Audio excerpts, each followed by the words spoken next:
Hello everyone, welcome to Science Veda. Today we're going to discuss about chapter 14 Environmental Chemistry part 1 of class 11 chemistry. So in this video we're going to discuss about its first part, that is environmental chemistry base or some other spheres of the atmosphere. So let us start this. Environmental chemistry, it is the branch of science which deals with the chemical changes in the environment. मतलब हमारे environment में जितने भी chemical changes हो रहे हैं, कोई भी reactions हो रही हैं, तो जो science की branch इसको study करती है उसको क्या बोलते हैं हम? Environmental chemistry. It includes our surroundings as air, water, soil, forest, etc. ये सब इसमें आ जाते हैं. Environmental pollution, it is the effect of undesirable changes. Environment में या सराउंडिंग्स में कोई भी अनडिज़ायरेबल चेंज, मतलब जो हम नहीं चाहते वो वाली कोई ऐसी रिएक्शन हो रही है, कोई चेंज आ रहा है that have harmful effects on plants, animals and human beings, उसको क्या बोलते हैं? Environmental pollution. पोल्यूटेंट्स जो पोल्यूशन कॉज करते हैं, नॉर्मल लैंग्वेज में हम इसको ऐसे बोलते हैं, substance that causes pollution is known as pollutant. It can be solid, liquid और gaseous substances present in the higher concentration, बहुत ज़्यादा अमाउंट में जब ये प्रेजेंट होती हैं. And it can be produce due to human activities और natural happenings. कोई भी ह्यूमन एक्टिविटी जैसे कि कहीं पे गैस लीकेज हो गई या फिर शॉर्ट सर्किटिंग हो गई या कुछ और हो गया, तो ये अलग अलग पोल्यूटेंट्स जो होते हैं वो पोल्यूशन कॉज करते हैं. That can be air pollution, water pollution, soil pollution या फिर रेडियो एक्टिव पोल्यूशन जो केमिकल रिएक्शन की वजह से होता है. Troposphere, stratosphere, these are the two layers of the atmosphere. जो लोएस्ट रीजन होता है एटमॉस्फेयर का उसको क्या बोलते हैं हम? Troposphere. In which human beings along with other organisms live. मतलब ये वो रीजन है एटमॉस्फेयर का सबसे निचला रीजन जहाँ पे ह्यूमन बींग्स जो हैं दूसरे ऑर्गेनिजम्स के साथ रहते हैं, जैसे कि प्लांट्स, एनिमल्स हो गए, उसको क्या बोलते हैं? Troposphere. It extends to the height of about 10 kilometre from the sea level. मतलब सी लेवल से 10 किलोमीटर की हाइट तक ये एक्सटेंड करता है रीजन. जैसे this is the sea level और यहाँ से ऊपर तक 10 किलोमीटर होता है, तो ये रीजन सारा क्या है? ट्रोपोस्फियर का. इट कंटेन्स एयर, इसमें एयर भी प्रेजेंट होती है, वाटर वेपर्स होते हैं, क्लाउड्स. बेसिकली जो हमारा इन्वायरमेंट है, सराउंडिंग्स हैं, खाली जगह होती है जो, वो ट्रोपोस्फियर होता है. The pollution in this region is caused by some poisonous gases, smoke, fumes, smoke और फोक को मिक्स करके स्मोक बनता है. तो ये जो है इनकी वजह से यहाँ पे पोल्यूशन कॉज होता है. Then is the stratosphere. इसकी हाइट जो होती है वो 10 से ऊपर 50 किलोमीटर तक एक्सटेंड करती है. Ozone and some other gaseous substances present in this region are responsible for the pollution. यहाँ पे तो पॉइजनस गैसेस आ जाती हैं ट्रोपोस्फियर में, लेकिन स्ट्रेटोस्फियर में क्या आ जाता है? ओजोन. ओजोन मतलब O3. ओजोन लेयर के बारे में आपने छोटी क्लासेस में भी पढ़ा हुआ है, that is very important topic. Tropospheric pollution in this region is caused by the presence of undesirable gaseous particles. मतलब वो गैशियस पार्टिकल्स जो नहीं चाहिए होते हमें, जैसे कि सल्फ़र के ऑक्साइड्स SO2 हो गया, NO2, कार्बन CO2 वगैरह, एंड देन हाइड्रोकार्बन्स CH3OH, ऐसे जो होते हैं compounds along with the solid particles like dust, mist, fumes, smoke etcetera. ये जो है ट्रोपोस्फियर में पोल्यूशन कॉज करते हैं. अभी हमने पढ़ा कि oxides of sulphur, nitrogen, carbon, तो ये ऑक्साइड्स ऑफ सल्फ़र कैसे बनते हैं वो बनाया हुआ है इन्होंने. These are produced when coal containing sulphur is burned. मतलब वो सल्फ़र जिसमें कोल प्रेजेंट है उसको जब बर्न करते हैं तो ये रिएक्शंस होती हैं. S सल्फ़र प्लस ऑक्सीजन, मतलब एयर में ऑक्सीजन प्रेजेंट होती है, दोनों की रिएक्शन हुई तो क्या बनता है? SO2. एज इट इज़ अगर हम SO2 को और ऑक्सीजन से रिएक्ट करवाते हैं, लेकिन इसमें हाफ मॉलिक्यूल लेते हैं ऑक्सीजन का, दैट इज़ नेसेंट ऑक्सीजन. अगर ये कैंसिल कर दोगे आप तो हमारे पास एक सिंगल ऑक्सीजन एटम बच जाएगा, तो उसको नेसेंट ऑक्सीजन बोलती है. तो क्या बन जाता है? SO3 sulphur trioxide. Sulphur trioxide को अगर पानी से रिएक्ट करवाएं, वाटर से, तो क्या बनता है? Sulphuric acid H2SO4. It is also produce during volcanic eruptions. जब भी वोल्केनोज वगैरह जो हैं वो ब्रेक होते हैं तो उनमें से भी ये रिएक्शंस जो हैं वो सेम निकलती हैं. नेक्स्ट आगे इसके हार्मफुल इफ़ेक्ट्स. अब जो ऑक्साइड्स ऑफ सल्फ़र पोल्यूटेंट्स ये जो हैं ये करते क्या हैं, इनकी रिएक्शंस भी दी हुई हैं और इफ़ेक्ट्स बताए हुए हैं थोड़े से. It is poisonous to both animals and plants. दोनों के लिए हानिकारक होती हैं, प्लांट्स के लिए भी और एनिमल्स के लिए भी. A very high concentration of SO2 में कॉज रेस्पिरेटरी डिसीजेज। अगर SO2 की अमाउंट थोड़ी सी भी ज़्यादा होती है इन्वायरमेंट में तो सांस लेने में प्रॉब्लम आती है, जिसकी वजह से asthma, bronchitis, emphysema in human beings, ये चीज़ें हो जाती हैं। सांस लेने में जब मुश्किल आ जाती है थोड़ी, ब्रोंकाइटिस जो है वो उनमें थोड़ी सी श्रिंकेज हो जाती है, तो श्रिंकेज हो जाएगी ब्रोंक्यूल्स वगैरह में, तो सांस लेते हैं जो ऑक्सीजन अंदर लेते हैं तो CO2 प्रॉपर बाहर नहीं जा पाएगी, वो अंदर ही रह जाएगी। CO2 जो अगर बॉडी के अंदर रहेगी तो वो हार्मफुल हो सकती है उसके लिए। It causes irritation to the eyes resulting in tears and redness. आंसू आते हैं आँखों में, पानी आता है और रेडनेस आ जाती है। Its high concentration leads to the stiffness of the flower birds. Flower birds जो होते हैं वो हार्ड हो जाते हैं अगर इसकी कंसनट्रेशन थोड़ी सी ज़्यादा हो। Particular matter present in the air can catalyse the formation of sulphur trioxide. अभी हमने जो रिएक्शन करी है सेम वही दी हुई है, जैसे कि यहाँ पे है SO2 और O2, सल्फर ट्राइऑक्साइड बन जाएगा। अब ओजोन और जो हाइड्रोजन परऑक्साइड होता है उसका फॉर्मूला होता है H2O2। ये जो है इस रिएक्शन को प्रमोट करते हैं, मतलब उनको कैटलाइज करते हैं, जिसकी वजह से वो बढ़ जाती है। आगे सेम वही रिएक्शन दी हुई है जो ऊपर करे हमने, ऑक्साइड्स ऑफ सल्फर ओजोन के साथ रिएक्ट करेंगे तो एक सल्फर ट्राइऑक्साइड बनेगा प्लस एक ऑक्सीजन बनेगा। और अगर SO2 को, ये जो हमने यहाँ पे सल्फर ट्राइऑक्साइड बनाया था, इसकी रिएक्शन एक बार ओजोन से करी है, दूसरी बार हाइड्रोजन परऑक्साइड से करी है, तो इन दोनों की रिएक्शन यहाँ पे दी हुई है। प्रोडक्ट्स जो हैं वो बिल्कुल ऊपर जैसे रिएक्शन में निकलते हैं वैसे ही निकल रहे हैं। Then is the oxides of nitrogen. Main oxides कौन से होते हैं नाइट्रोजन के? N से मतलब नाइट्रोजन के कंपाउंड बनाने और ऑक्सीजन उसमें प्रेजेंट होना चाहिए। अगर ऑक्सीजन प्रेजेंट होएगा तो उसको हम ऑक्साइड बोल देते हैं, अगर वो किसी भी एलिमेंट के साथ लगा हुआ है। अब N के साथ एक O लगेगा तो उसको क्या बोलते हैं? Nitric oxide, NO। और अगर ऐसे ही O2 लगे हुए हैं तो उसको क्या बोलते हैं? नाइट्रोजन डाइऑक्साइड, क्योंकि डाई यहाँ पे ऑक्सीजन के साथ 2 लगा है तो डाइऑक्साइड। मेजर सोर्सेज क्या होते हैं? Lightning discharge results in the combination of N2 and O2 to form the NO। मतलब जो लाइटनिंग डिस्चार्ज, बिजली जब कड़कती है तो उसकी वजह से जो रिएक्शन होती है इन्वायरमेंट में, सराउंडिंग्स में, वो क्या होती है? नाइट्रोजन वहाँ पे प्रेजेंट होती है ऑलरेडी, तो वो ऑक्सीजन के साथ मतलब एयर के साथ रिएक्ट करके क्या बना लेती है? Nitric oxide. Then combustion of gasoline in automobiles. जब भी इनकी कंबस्शन होती है, प्रोड्यूस करते हैं ये गैसेज ऑटोमोबाइल्स में, व्हीकल्स में, बर्निंग ऑफ द हाइड्रोकार्बन्स भी उसमें बर्न करते हैं, कोल एक्सेट्रा, तो क्या रिलीज होते हैं? नाइट्रोजन के oxides, that is very harmful for the human beings. Harmful effects. Nitric oxide, अब जो भी ऊपर रिएक्शंस करी है उसमें NO जैसे प्रोड्यूस होते हैं, that is not harmful to human beings. वो सिर्फ ह्यूमन बींग्स के लिए हार्मफुल नहीं है, but it is very unstable, मतलब नेचर में अनस्टेबल रहता है। अगर कोई भी चीज़ नेचर में अनस्टेबल रहती है तो वो किसी के भी साथ रिएक्ट करके कोई और रिएक्शन कर सकती है, and that can be dangerous to anybody and changes to nitrogen dioxide. और अगर ये अनस्टेबल है NO, तो वो उससे क्या बन सकता है? NO से NO2, which is toxic in nature, जो कि हार्मफुल होती है। So these effects are as follows. It reacts with ozone, O3 के साथ रिएक्ट करके एटमॉस्फेयर में जब प्रेजेंट है वो decreases the density of ozone, ozone की डेंसिटी कम कर सकती है, जबकि ऐसा नहीं करना चाहिए, तो वो हार्मफुल हो सकता है एनवायरनमेंट में। It affects the respiratory system and damages the lungs. अगर लंग्स प्रॉपरली वर्क करना बंद कर देंगे तो रिस्पायर करना भी ईजिली बंद हो जाएगा वो, तो it can also be harmful. Higher concentration of NO2 damage the leaves of the plants. अगर प्लांट्स के लीव्स डैमेज हो गए तो फोटोसिंथेसिस नहीं होगी, और अगर फोटोसिंथेसिस नहीं हुई तो ऑक्सीजन प्रोड्यूस नहीं होगी, और ऑक्सीजन ह्यूमन बींग्स के लिए बहुत ही ज़्यादा यूजफुल होती है। So it can retard the rate of the photosynthesis. It causes cracks in rubber में क्रैक्स आ जाते हैं इसकी वजह से। नॉर्मली जो सिंथेटिक रबर या नेचुरल रबर्स होती हैं उसमें ऐसे करके पूरी उनकी जो शेप है वो ख़राब हो जाती है। Nitrogen dioxide is also harmful to various textile fibres and metals. जो टेक्सटाइल फाइबर्स होते हैं, कपड़े होते हैं, मेटल्स होते हैं, तो ये उनके लिए भी बहुत ही ज़्यादा हार्मफुल होती है। तो ये डिफरेंट हार्मफुल इफेक्ट्स हैं ऑफ द नाइट्रोजन डाइऑक्साइड। अब हमने पढ़ा है एक सल्फ़र ऑक्साइड्स के बारे में, देन नाइट्रोजन ऑक्साइड्स के बारे में, उसके बाद आ जाते हैं हाइड्रोकार्बन्स। इनका क्या इफेक्ट होता है? Incomplete combustion of fossil fuels. Fossil fuels जितने भी फॉसिल फ्यूल्स क्या है? नेचुरल रिसोर्सेज होते हैं।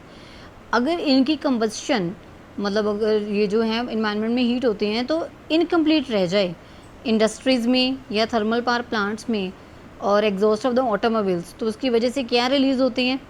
फॉसिल फ्यूल्स अगर इनकम्प्लीट बर्न होते हैं तो उसमें से हाइड्रोकार्बन्स प्रोड्यूस होते हैं। हाइड्रोकार्बन्स का मतलब जो CH2 वाले जितने भी आगे उसके एलिमेंट्स बनते हैं, जो भी उसके आगे कंपाउंड्स बनते हैं, वो प्रोड्यूस होंगे एटमॉस्फेयर में, कॉन्स्टेंटली कॉजिंग द पोल्यूशन, और बार बार वो पोल्यूशन कॉज करेंगे। हार्मफुल इफेक्ट्स क्या हैं इसके? They causes cancer. Methane is one of the green house gases. Green house gas, जो ग्रीन हाउस इफेक्ट है, ग्लोबल वार्मिंग है, हीट जो पूरे CO2 लेवल जो इंक्रीज हो जाता है पूरे एटमॉस्फेयर में, that is due to the green house gases, और मीथेन उसमें से एक है। मीथेन का फॉर्मूला होता है CH4, so it is also a hydrocarbon. They harm plants in various ways like breakdown of tissues, shedding of the leaves etcetera. Tissues भी इससे टूट जाते हैं और लीव्स भी जो है वो झड़ जाते हैं इससे। Oxides of carbon, carbon dioxide कितना प्रोड्यूस होता है? 0.03% जो कार्बन डाइऑक्साइड है वो प्रोड्यूस होता है as an oxide of the carbon in the environment. इसके मेजर सोर्सेज क्या है? CO2 कहाँ से प्रोड्यूस होता है? By burning of the fossil fuels. Then decomposition of the limestone during the manufacture of the cement. जब भी सीमेंट की मैन्युफैक्चरिंग करते हैं तो लाइमस्टोन प्रोड्यूस होता है, दैट इज़ कैल्शियम हाइड्रोक्साइड। तो वो डिकम्पोज करना शुरू कर जाता है, जिसकी वजह से कार्बन के ऑक्साइड्स वहाँ से प्रोड्यूस होती हैं। एमिटेड ड्यूरिंग वोल्केनिक इरप्शंस, जब भी वोल्केनोज ब्रेक होते हैं तो उसमें से भी ये एमिट होते हैं। और CO2 is release into the atmosphere by respiration. Respiration से भी बहुत ज़्यादा अमाउंट जो है एनवायरनमेंट में रिलीज होती है CO2 की। Harmful effects, deforestation and burning of the fossil fuel increases the CO2 level which is mainly responsible for global warming. Deforestation मतलब जब फॉरेस्ट की कटिंग कर देते हैं तो फॉसिल फ्यूल्स बर्न करने ज़्यादा शुरू कर दे, अब जिससे ऑक्सीजन प्रोड्यूस होनी है वो भी ख़त्म हो गया, और फॉसिल फ्यूल्स जो हैं वो ज़्यादा अमाउंट में रिलीज़ भी कर रहे हैं CO2 को, तो CO2 का लेवल बढ़ जाएगा। CO2 का लेवल अगर इन्वायरमेंट में इंक्रीज़ हो गया तो उसको क्या बोल देते हैं हम? ग्लोबल वार्मिंग, क्योंकि CO2 जो है वो गर्म नेचर की होती है, तो वो वार्म करती है पूरे अर्थ को और हीट प्रोड्यूस करती है ज़्यादा से ज़्यादा, जिसकी वजह से ज़्यादा गर्मी पड़ती है यहाँ पे। फिर कार्बन मोनोऑक्साइड, ये भी CO2 से रिलीज़ हो रहा है। It is the colourless and odourless gas, ना इसका कोई कलर होता है ना इसकी कोई स्मेल होती है, तो ये वन ऑफ द कंपाउंड होता है CO2 का। मोनोऑक्साइड का फॉर्मूला होता है CO। मेजर सोर्सेज क्या है? ये कहाँ से प्रोड्यूस होती है CO? Release by the automobile exhaust, मतलब जो पीछे से धुआं निकलता है ऑटोमोबाइल्स और व्हीकल्स के, उसको हम कार्बन मोनोऑक्साइड कहते हैं, that is very poisonous in nature. Incomplete combustion of the coal, firewood, petrol etcetera by dissociation of CO2 at high temperature. ज़्यादा टेम्परेचर पे अगर हम इसको डिसोसिएट करें तो भी ये प्रोड्यूस होती है। Next is the harmful effects. अब जो कार्बन मोनोऑक्साइड प्रोड्यूस हुई है उसके क्या इफेक्ट है? It binds to very important points, ये 1 मार्क में आ जाते हैं। सभी के हार्मफुल इफेक्ट्स करने ज़रूरी है, जो बहुत ही डिफरेंट हैं, वो एग्जाम्स में एज 1 मार्क क्वेश्चन पूछे जाते हैं। इट बाइंड्स टू हीमोग्लोबिन, ये हीमोग्लोबिन के साथ बाइंड कर देते हैं to form the carboxy haemoglobin, और क्या बन जाता है? Carboxy haemoglobin, which is more stable than oxygen haemoglobin complex. अगर तो O2 के साथ वो बनाता है हीमोग्लोबिन तो वो अनस्टेबल होता है नेचर में, अगर CO2 के साथ बनाता है तो वो स्टेबल होता है। So its concentration in blood when reaches to 3.4%, the oxygen carrying capacity of the blood is greatly reduced. अगर ऑक्सीजन हीमोग्लोबिन कॉम्प्लेक्स प्रेजेंट होएगा तो जो ऑक्सीजन कैरिंग कैपेसिटी होती है ब्लड की वो क्या हो जाएगी? कम हो जाएगी बहुत ही ज़्यादा। So the oxygen deficiency results into headache, oxygen की कमी होने की वजह से हेडेक ज़्यादा होता है, वीक आईसाइट होती है और नर्वसनेस भी होती है। It has harmful effects on plants when its concentration is 100 ppm or more, 100 parts per million or more। अगर इसके हार्मफुल इफेक्ट्स बहुत ज़्यादा होते हैं प्लांट्स पे अगर इसकी कंसनट्रेशन उनमें 100 ppm या उससे ज़्यादा होती है। Global warming and green house effect. Green house effect again वही चीज़ है, अगर कार्बन डाइऑक्साइड की जो अमाउंट है वो इंक्रीज़ हो जाती है एनवायरनमेंट में तो ग्रीन हाउस इफेक्ट कॉज होता है उससे। Some gases like carbon dioxide, methane, ozone, water vapors, CFCs, chlorofluorocarbons have the capacity to trap some of the heat radiations। इनमें इतनी कैपेसिटी होती है कि ये हीट रेडिएशंस जो हैं वो ट्रैप कर लेते हैं एनवायरनमेंट में, that are release from the earth और फ्रॉम द सन, और जो कि अर्थ से रिलीज होती हैं या फिर सन से प्रोड्यूस होती हैं। दीज गैसेज आर नोन है as the green house gases. So 1 mark question आता है कि कौन कौन सी ग्रीन हाउस गैसेज होती हैं, ऑप्शंस आ सकते हैं आपको इनमें से, तो चूज़ करने होते हैं। Carbon dioxide, methane, ozone, water vapour, CFCs। and the effect is called the greenhouse effect. This leads to global warming. Green house gases की वजह से ग्रीन हाउस इफेक्ट होता है, जिसकी वजह से ग्लोबल वार्मिंग होती है. क्या कारण होते हैं ग्लोबल वार्मिंग के? It leads to melting of the polar ice caps. जो बर्फ़ होती है वो पिघल जाती है, एंड फ्लडिंग, पिघलने से फ्लड आ जाते हैं, बाढ़ आ जाती है of low lying areas all over the earth. Global rise in temperature, अगर टेम्परेचर बढ़ जाएगा बहुत ज़्यादा इन्वायरमेंट में, it increases the incidence of infectious diseases like dengue होना. ज़्यादा गर्मी होगी तो डेंगू होएगा, malaria, yellow fever that is पीलिया, स्लीपिंग सिकनेस हो जाती है. तो ये सारे क्या हैं? कॉन्सिक्वेंसेज है, रिजल्ट्स होते हैं ग्लोबल वार्मिंग के. Acid rain, this is also very important topic. When the pH of the rain water drops below 5.6. अब pH के बारे में हमने पहले भी पढ़ा हुआ है. ऐसे एक रेंज होती है, सेंटर में अगर 0 है तो उसको क्या बोलते हैं? न्यूट्रल. इस तरफ जो है सारा एसिडिक होता है 1 से लेकर 6 तक, इस तरफ सारा बेसिक होता है 8 से लेकर 14 तक. तो जब pH रेन वाटर ड्रॉप्स का 5.6 से, मतलब इस तरफ आ जाता है, 5.6 तक आ जाता है, उससे नीचे, उसको हम क्या बोल देते हैं? Acid rain. अभी मैंने बताया कि इसको एसिडिक नेचर का बोल देते हैं. इस अगर वो जो रेंज है इस तरफ आ रही है, तो अगर बढ़ जाती है तो बेसिक या एल्कलाइन बोल देते हैं उसको. Normal rain is slightly acidic. जो नॉर्मल रेन होती है वो थोड़ी सी एसिडिक होती है due to dissolution of atmospheric carbon dioxide in the water, क्योंकि पानी में CO2 मिक्स हो जाती है. क्योंकि जब भी हम रिस्पायर करते हैं, ऑक्सीजन अंदर लेते हैं और CO2 प्रोड्यूस करते हैं, तो इन्वायरमेंट में क्या प्रेजेंट होगी? CO2. ऊपर से रेन आई, उसमें क्या है? वाटर. वाटर और CO2 रिएक्ट करेंगे तो क्या बनेगा? Carbonic acid, H2CO3. अब H2CO3 को अगर थोड़ा सा डिसोसिएट करेंगे तो उसमें से क्या रिलीज होंगे? H पॉजिटिव आयन और bicarbonate ions. Oxides of nitrogen and sulphur released as a result of combustion of the fossil fuels. अब इनके अलावा, CO2 के अलावा और क्या चीज़ें रिलीज़ होती हैं एनवायरनमेंट में? NO2 और SO2. इन दोनों की भी अगर रिएक्शन करवाएं हम वाटर के साथ, जो कि रेन आती है, तो इससे भी क्या प्रोड्यूस होते हैं? एसिड्स. पहले ऊपर कार्बोनिक एसिड बना था CO2 के साथ, NO2 के साथ क्या बनेगा? HNO3 नाइट्रिक एसिड, और SO2 के साथ क्या बनेगा? Sulphuric acid. तो जितने भी ये एसिड्स प्रोड्यूस होते हैं ये हार्मफुल गैसेस की वजह से प्रोड्यूस होते हैं, जो कि इन्वायरमेंट में प्रेजेंट होती हैं ड्यूरिंग द रेन. तो इस वजह से इसको क्या बोलते हैं हम? Acid rain. हार्मफुल इफेक्ट्स क्या होते हैं एसिड रेन के? It has harmful effects on trees, plants, as it dissolves and washes away nutrients needed for their growth. अब एसिड रेन ऊपर से आ रही है, नीचे बहुत सारे प्लांट्स भी हैं, तो ऊपर से जब रेन आती है तो ये प्लांट्स के ऊपर पड़ेगी, ट्रीज़ और प्लांट्स, तो इनके ऊपर हार्मफुल इफेक्ट छोड़ के जाएगी, जिसकी वजह से इनके जो न्यूट्रिएंट्स होते हैं और जो ग्रोथ के लिए चाहिए होते हैं वो वॉश अवे हो जाते हैं. It has very bad effect on aquatic ecosystem.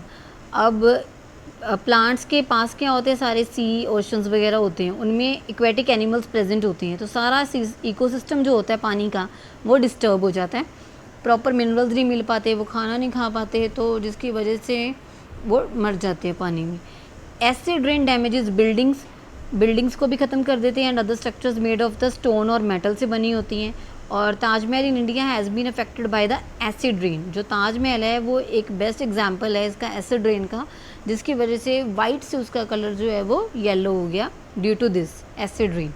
तो मेन रिएक्शन क्या हुई है वहाँ पे? मार्बल है, मार्बल से बना हुआ है ताजमहल, तो उसका फॉर्मूला क्या होता है? CaCO3 calcium carbonate plus H2SO4 that is sulphuric acid आएगा, ऊपर से एसिड रेन की फॉर्म में एसिड आ गई. तो ये जब इसके ऊपर पड़ेगा तो क्या प्रोड्यूस होएगा? CaSO3 that is calcium sulphur trioxide, and then उसके बाद आएगा यहाँ पे वाटर प्लस CO2. तो ये जो है ये येलो कलर का होता है, इस वजह से उसका कलर जो है वो चेंज हो जाता है. देन उसके बाद पर्टिकुलेट पोल्यूटेंट्स कौन से होते हैं? एक होते हैं वाइएबल, एक होते हैं नॉन वाइएबल. वाइएबल जो होते हैं दे आर माइन्यूट, बहुत छोटे होते हैं, लिविंग होते हैं, दैट आर डिस्पर्स्ड, फैले होते हैं एटमॉस्फेयर में, छोटे छोटे कीड़े मकोड़े, बैक्टीरिया, फंजाई, मोल्ड्स, एल्गे. तो ये वाइएबल पर्टिकुलेट्स आ जाते हैं. पर्टिकुलेट्स मतलब पर्टिकुलर मैटर जो कि इन्वायरमेंट में डिस्पर्स्ड होता है, फैला होता है. Next is non viable particulates. Non viable में आ जाती है smoke, dust, mist, fumes. 1 mark questions. Smoke क्या होती है? Mixture of solid and liquid. Particulates form during combustion of organic matter, जैसे कि सिगरेट स्मोक करते हैं, smoke from the burning of the fossil fuels. Dust कहाँ से प्रोड्यूस होती है? It is compose of the fine solid particles जिनका diameter 2 ग्राम से ज़्यादा होता है। It is produce during crushing, grinding, कुछ भी क्रश करते हैं तो उड़ता है, जो डस्ट उड़ती है ग्राइंड करने से उड़ती है और सॉलिड पार्टिकल्स की वजह से आती है, उसको हम डस्ट बोल देते हैं। मिस्ट क्या होता है? Produce due to the spray of the liquids like herbicides, pesticides, जो छिड़कते हैं खेतों में, हर्बिसाइड्स हो गए, कीटाणुनाशक दवाइयाँ होती हैं जो, तो प्लांट्स के ऊपर, उनकी वजह से मिस्ट प्रोड्यूस होती है। दे travel through air and form the mist, air में जाते ट्रैवल करती है और मिस्ट बन जाता है उससे। Fumes, they are generally release to the atmosphere by metallurgical operations and also by the chemical reactions. जो भी केमिकल रिएक्शंस इन्वायरमेंट में हो रही है तो जो भी उससे गैस रिलीज़ होएगी, मेटलर्जिकल प्रोसेसेस मतलब जब भी मेटल को प्योरीफाई करने वाली कोई भी प्रोसेसेस होती है तो उसमें से फ्यूम्स निकलती हैं, वो भी इन्वायरमेंट में जाती हैं और नॉन वाइएबल पार्टिकुलेट्स बनाती हैं। हार्मफुल इफेक्ट्स क्या होते हैं पार्टिकुलेट पोल्यूटेंट्स के? जो फाइन पार्टिकल्स होते हैं जिनका साइज़ 5 माइक्रोन से छोटा होता है वो लंग्स में चले जाते हैं, जिसकी वजह से इनहेलेशन ऑफ सच पार्टिकल्स अंदर चले गए, इनहेल हो गए हमारी बॉडी में, तो जिसकी वजह से लंग डिसीजेज भी हो सकती है, लंग कैंसर भी हो सकता है। Second, suspended particles of bigger size, अगर इससे ज़्यादा होता है size, can hinder the sunrays, sunrays को आने से रोक देंगी अर्थ तक, and this can lower the temperature of earth, earth का टेम्परेचर जो है वो कम हो जाएगा, मतलब ठंडा हो जाएगा थोड़ा सा, and make the weather foggy, जिसकी वजह से वेदर जो है वो थोड़ा सा फॉगी होएगा, फॉग होएगी बाहर, धुंध होती है जिसको हम धुंध बोलते हैं। Now the very important smog. Classic smoke क्या होती है, ये आपको 2 या 3 मार्क्स में क्वेश्चन आता है। एक तो स्मोक आता है, एक इन दोनों का डिफरेंस आता है क्लासिकल और फोटोकेमिकल स्मोक का, या फिर फोटोकेमिकल स्मोक की रिएक्शंस भी आ जाती हैं।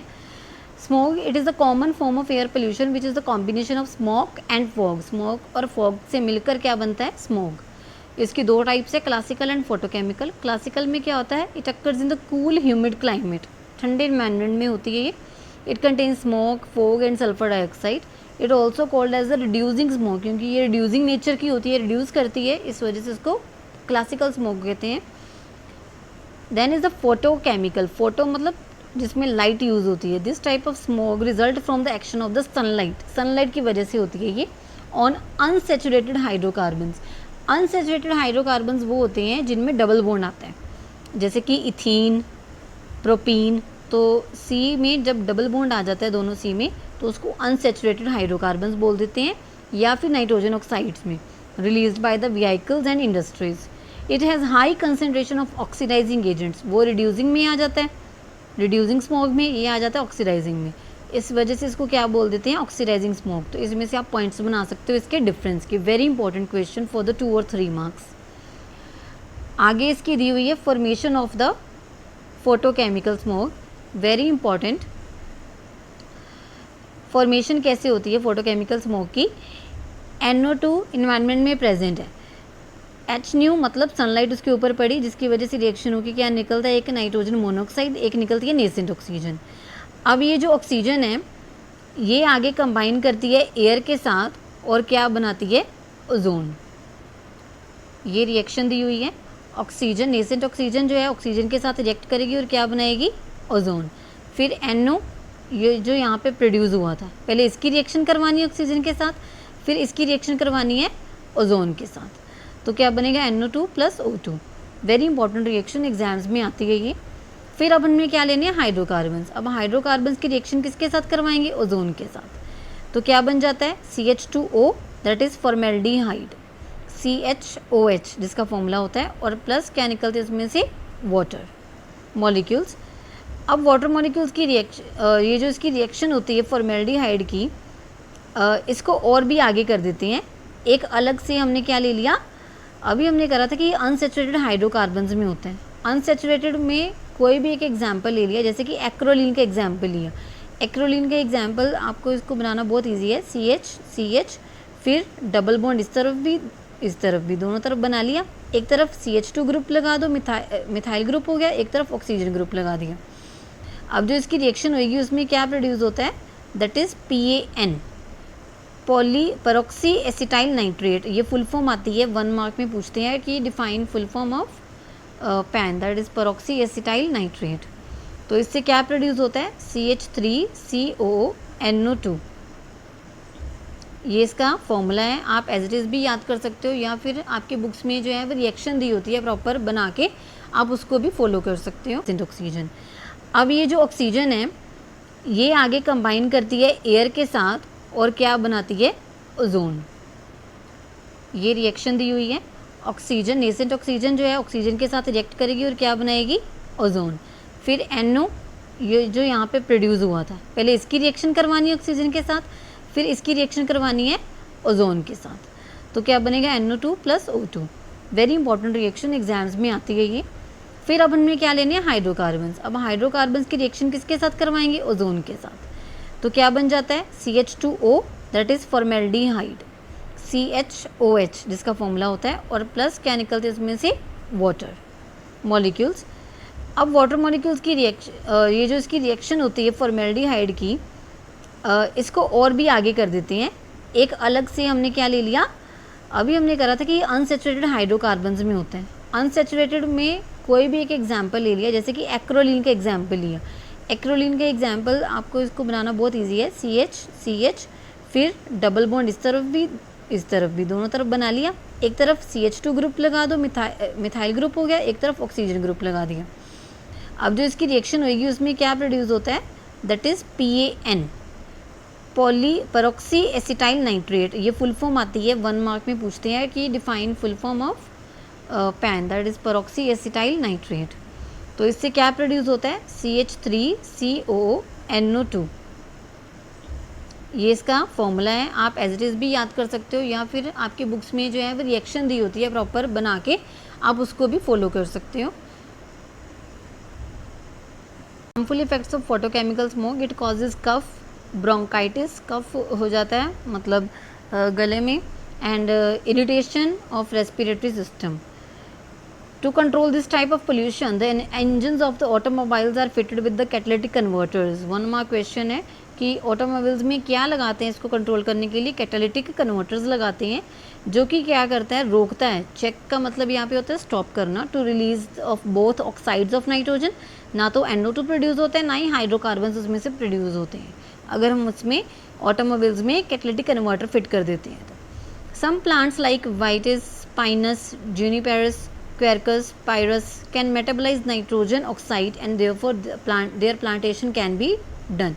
ये जो है इनको एब्जॉर्ब कर लेती है अपने में, ये जो प्लांट्स होते हैं इसके वजह से इनको प्लांट करा जाता है ताकि इन्वायरमेंट में ये हार्मफुल नेचर जो है अपना वो कॉज ना करें और कोई भी हार्मफुल इफेक्ट्स ना आए। Thank you. For more videos subscribe to the channel science Veda.